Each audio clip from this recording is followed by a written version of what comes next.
Ano ito na harvest ron guys. Avocado na to. Gwapa kayo. Kuan.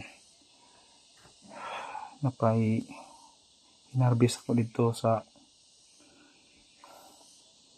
ubos. Mga gwapa ka na guys. Napatay harvest unon. Relax at agkadiyot. Kay parte ng kuan na. Dagko na. Gwapa.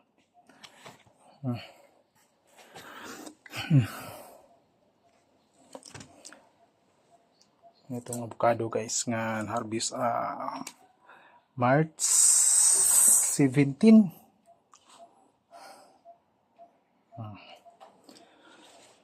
Na guys. Oh. Ayan sa nagkagwapa guys. Mga XL.